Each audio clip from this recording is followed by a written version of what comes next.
Maintenant, pour introduire le sujet, il y a une Gemara qui demande, qui dit que lorsque quelqu'un arrivera au Lama Emet, après 120 ans, on lui demandera trois choses. Et une des choses qu'on lui demandera, Tzipit al Yeshua, est-ce que tu as espéré à la délivrance, à la Yeshua? Mais il faut savoir que le mot Tzipita, le Rav Kook l'explique d'ailleurs, il y a beaucoup de mots pour parler de la vision, l'irot, l'istakel, l'itzpot.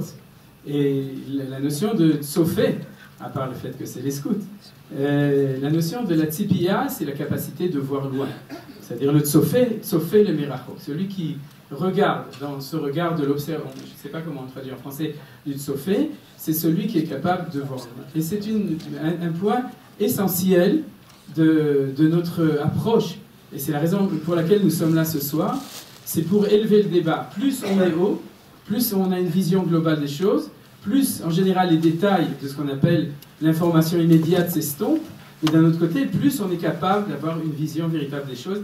Et bien entendu, une Reya Shel Torah, une vision de Torah, c'est toujours une vision haute qui est capable ensuite de descendre dans les détails, mais qui commence par une vision globale des choses. Et c'est à ce propos que nous voulons peut-être donner, ou sûrement donner, un élément supérieur, un élément en plus dans la question de ce qui se passe aujourd'hui dans le monde, c'est-à-dire ce qui se passe entre l'Orient et l'Occident et nous qui sommes au milieu. Je voudrais donc donner en quelques minutes deux éléments et une conclusion. Le premier élément, ce que dit Chazal, Lonit Mala'a Keisaria Elam Yichurvana Shel Yerushalayim, Velonit Mala Yerushalayim Elam Yichurvana Shel Keisaria, à propos du pasouk qui est marqué quand Yaakov et Esav étaient dans le ventre de Rivka, Imala'a et Harava. C'est-à-dire que l'un se remplira de la destruction de l'autre. Et nos sages, dans cette vision, étaient extrêmement clairs, extrêmement virulents, puisqu'ils ont dit que la montée de Rome ne s'est faite que sur la destruction de Jérusalem. Il y a une des versions qui dit Tzor, le Nitmala Tzor, mais il faut savoir que c'est une erreur de version, de Girsa, ou peut-être une autocensure volontaire. On ne parle pas de Tzor, mais de Kesaria, Ksor. C'est-à-dire qu'on parle de César, la Césarée, c'est-à-dire le royaume de César, par rapport au royaume de Jérusalem, à Jérusalem, royaume d'Israël, et que Ésaü, ou le monde romain, n'est monté que sur les ruines de Jérusalem, et la reconstruction de Jérusalem se fera sur les ruines du monde romain. De ce point de vue-là, la vision de Chachamim, on pourrait dire, dans cette question, dans l'interrogation, est-ce que l'Occident est capable de réagir devant la barbarie orientale, islamiste, on pourrait dire, la réponse de Chachamim, c'est que sans doute qu'ils ne seront pas capables. Alors l'analyse des éléments pourquoi, je la laisse aux orateurs et aussi à vos connaissances, mais dans une vision a priori, il y a une vision relativement, on pourrait dire, pessimiste ou optimiste pour nous, dans la notion de c'est-à-dire que dans le retour en Israël, il y a un élément de la chute de Rome qui vient en même temps. Il faut dire que dans une réflexion qui suit le jour de Yom HaShoah, qui était il y a quelques jours, il y a une semaine et quelques, on peut comprendre que dans le bilan de ce qui a été fait au peuple juif pendant 2000 ans de chrétienté, dans un monde chrétien au peuple juif, et on pourrait dire de manière générale, quand on parle de barbarie, le monde chrétien ne s'est pas conduit de manière morale telle qu'il se le définissait dans leurs valeurs du christianisme et ensuite de l'humanisme. Et donc il y a une justice de Akadosh Baruch Hu lorsqu'il dit que la Géoula, que le retour à Tzion, se fera aussi avec un processus qui est un processus de vengeance et de règlement de compte, Betzedek ou Mishpat, de manière juste sur tout ce que le monde occidental, dans ces 2000 ans d'histoire, nous a fait, s'est fait à lui et a fait au monde entier. Et de ce point de vue-là, c'est un élément essentiel de l'analyse. Le deuxième élément que je voudrais livrer, c'est le système de passage entre le temps de Rome et le temps d'Israël. Il y a un principe qui est énoncé par nos sages qui dit « En malchut noga'at bechaverta afilu kemelo anima ». Je traduis en bon français, c'est qu'une royauté ne remplace l'autre, ne touche l'autre, même pas avec l'épaisseur d'un ima, c'est-à-dire d'un cheveu. C'est-à-dire qu'une royauté ne commence que quand celle d'auparavant a totalement terminé sa vocation. On l'apprend par exemple du passage entre le prophète Samuel, qui était le leader de l'époque, et Shaoul Amelech, le roi Shaoul, que tant que Shmuel, selon la volonté divine, n'avait pas terminé sa vocation, Shaoul ne pouvait pas commencer. Et il y a aussi énormément d'enseignements, même dans la Kabbalah, qui sont basés sur cet enseignement que le passage d'une civilisation, d'une royauté à l'autre, se fait avec, on pourrait dire, une séparation claire entre les deux. Sauf une exception, c'est la seule que je connais, c'est le passage entre Rome et Israël, c'est le sujet dont nous parlons, et dans lequel, au contraire, nos sages nous ont dit un enseignement extrêmement important. Lorsque Yaakov est né, il y a marqué Viyado Ohezet Ba'akev Esav, vous vous souvenez, c'est-à-dire qu'il était en train de talonner Ésaü. Et lorsqu'il était en train de tenir le talon d'Ésaü, nos sages nous demandent, Rashi nous enseigne, qu'est-ce que cela signifie? Et il dit, L'elametra, She'en malchutzo gomeret, H malchutzo tatri. C'est-à-dire, pour nous enseigner qu'à la fin des temps, c'est-à-dire que cette naissance d'il y a quelques milliers d'années est un enseignement pour notre époque et elle n'a jamais été réalisée jusqu'à aujourd'hui, que Esav ne finira pas sa royauté et pourtant la royauté de Yaakov commencera déjà. C'est-à-dire le principe général de El Malchut Nogat Bechaverta Afilu Kim Lo Anima ne se réalise pas dans le cas du passage entre l'histoire d'Édom et l'histoire d'Israël. On commence avant qu'elle finisse.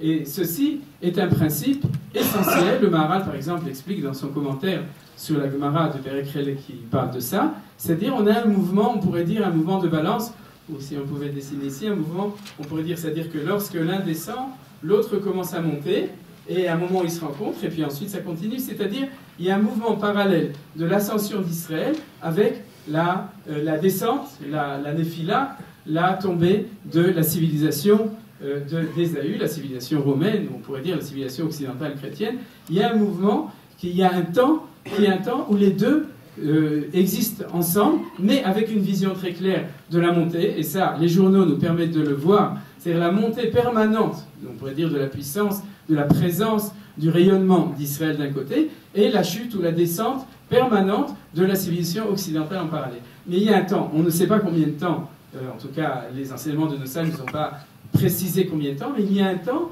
on pourrait dire, de civilisation commune, c'est-à-dire où les deux cohabitent ensemble, et ce temps, il a un nom, c'est ce qu'on appelle Ikveta de Meshicha. C'est-à-dire que, comme vous connaissez cette expression, Ikvota Mashiach, on croit que ce n'est pas du Messie qu'il faut suivre à la trace, c'est pas comme ça, c'est aussi ça, mais ça a énormément de significations, mais une des significations, et la signification essentielle au niveau du Pshat, c'est le temps où il y a en même temps la main de Yaakov et en même temps le pied d'Ésaü qui sont ensemble, et c'est pour ça que ça s'appelle Ikveta de Meshicha, c'est-à-dire les talons du Messie, puisqu'il y a cette notion du talonnement et du passage entre les deux. Je voudrais, pour terminer, et pour vous livrer un petit enseignement, ensuite je passe la parole à nos orateurs, vous donner un signe qui, à mes yeux, est extraordinaire de cela. Nous avons tous fêté avec joie Yom HaAtzmaut la semaine dernière, et je ne sais pas, vous savez sûrement qu'en 1948, le mandat britannique ne s'est pas terminé le 5 Iyar, le mandat britannique s'est terminé le 6 Iyar.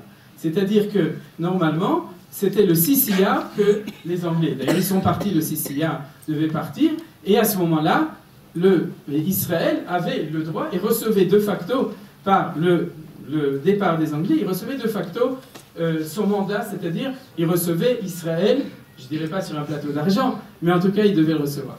Et grâce au Shabbat, l'Ichvot Shabbat Kodesh, puisque le Vav Iyar, comme cette année, tombait un jour de Shabbat, alors pour ne pas être Mechalel Shabbat, alors réfléchissez bien, on dit toujours l'État d'Israël, Shabbat, etc. Non, l'État d'Israël est né à une date qui était fixée par le Kvod HaShabbat et Shmirat HaShabbat. C'est-à-dire qu'à cause de ça, on a avancé la date de la déclaration d'indépendance au 5 Iyar au vendredi, vous le savez, vous connaissez tous, c'était le matin.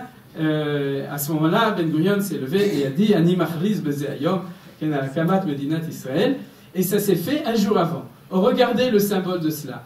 Manitou nous enseignait qu'en 1917, les Anglais ont pris Eretz Israël des Turcs parce que, puisque Esav a détruit le temple, c'est Esav qui devait être Machazir, Shechinato Letzian, c'est-à-dire qui devait le rendre. Machazir, ça fait allusion à Esav. Et donc c'était lui, c'est le Midrash qui le dit, c'était lui qui devait nous le rendre. Donc en 1917, ils l'ont reçu de la Société des Nations pour nous le donner. Ils n'ont pas tellement voulu nous le donner, et il s'est passé quelque chose d'extraordinaire. Ils ne nous l'ont pas donné, nous l'avons pris. Et nous l'avons pris un jour avant le jour où eux nous le donnaient. C'est-à-dire que Itkayem Bezé, l'idée de Yado Ohezet Be'akev Esav, que notre prise de possession a précédé la fin de leur possession, s'est réalisée dans ces 24 heures au moment de la création de l'État d'Israël. Voilà, c'est l'enseignement que je voulais vous signaler. Donc, maintenant pour conclure, mon opinion, date, Ezrat Hashem, chez le Torah, mais sur cela, je voudrais terminer pour conclure ces deux points et ensuite passer la parole.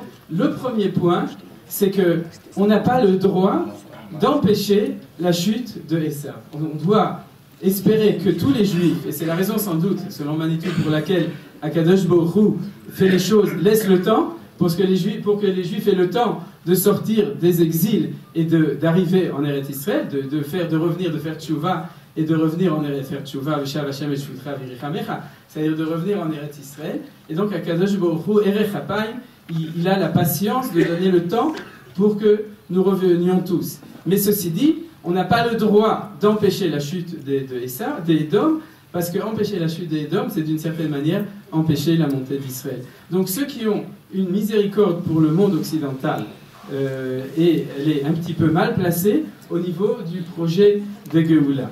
Cependant, et ça c'est le deuxième point, et c'est le point à mon avis essentiel sur lequel insistait Manitou dans toutes ces discussions, surtout avec le monde chrétien, cependant, il y a une autre chose. En tant que civilisation, elle est appelée à tomber. Mais en tant que nation, en tant qu'humain, en tant que culture, l'enseignement de Torah nous dit qu'il y aura une place pour les civilisations de Édom après la montée du Mashiach et après la montée d'Israël. Et c'est notre rôle essentiel vis-à-vis d'eux, en tout cas c'est ce que faisait Manitou, comme il disait en rigolant, c'est de dire qu'on doit les aider à comprendre qui ils sont.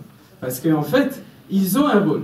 Mais le rôle qu'ils ont, c'est que le jour où la centralité de l'histoire passera par le peuple juif en Eretz Israël, et ça commence à arriver, à ce moment-là, ils ont un rôle. Ils ont le rôle de diaspora. C'est-à-dire que c'est eux qui seront la périphérie de l'histoire du peuple juif en centralité d'Israël, et c'est eux, on pourrait dire, selon cet enseignement, qui seront l'interface vis-à-vis des nations entières, qui pourront transmettre la Torah véritable aux autres nations. Donc ils ont un rôle, mais pour ça, il faut qu'ils fassent tchouva, il faut qu'ils renoncent à leur verru. Vous savez ce que c'est leur verru? Verus Israël, c'est-à-dire qu'il faut leur enlever, c'est-à-dire qu'il faut renoncer à ce qu'on appelle la Bechora. Ils se définissent comme l'aîné, et donc il faut qu'ils renoncent à ce droit d'aînesse, comme cela a été fait au moment de la sortie d'Égypte, où Hachem a dit de dire à Pharaon, béni Bechori Israël, et eux-mêmes, la même voix doit être entendue que béni Bechori Israël, et vous serez bénis, à condition que vous renoncez à la Bechora,